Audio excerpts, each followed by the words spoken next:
Graham on the floor of Weak Signals 2010, and I'm with Jeff from JR, and they have a new transmitter. He was walking by going over some features, and I grabbed the camera and thought you guys might want to get a little taste of some of the great things that this brings and changes to the world of transmitters. So, Jeff, I'm handing it over to you. Okay, well, great. As they just talked about, this is the new release for JR. It's been shown for the first time here at Toledo, Ohio, and it's currently the new JR 11X. It's 11 channels, 30 model memory, 3 modes, and it does the sailplanes, obviously, it does aircraft, and it does the helis. Some of the big features that it does now, it has an SD card in it. It's located behind the battery pack.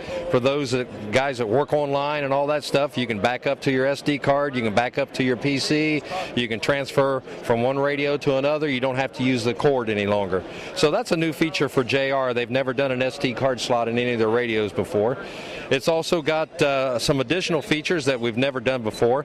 For example, JR has always had to hold a button down to get into the system menu.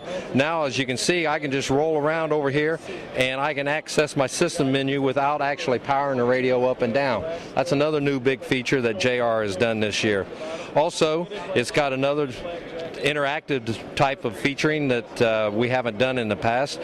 Switch assignability. Every switch on this thing is completely assignable. And I'll give you an example here. Let's just go to gear, highlight gear, and whichever switch I move now becomes the gear switch. As you've seen, it just put it over here on what we call the aux2 switch. If that doesn't fit your fancy, I can put it back over here on what I call the gear switch. So that's all new for this particular radio also.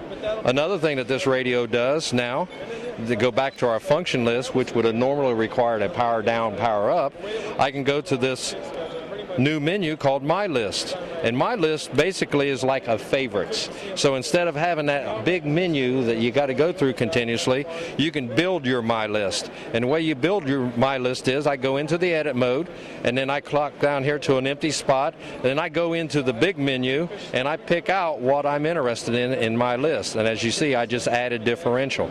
If I don't want that in my list any longer, I just hit my clear button and it goes away. So those are some of the big features that are new for the new JR 11X. Thank you, Jeff. That is amazing. All right, everyone, we're on the floor of Weak Signals 2010.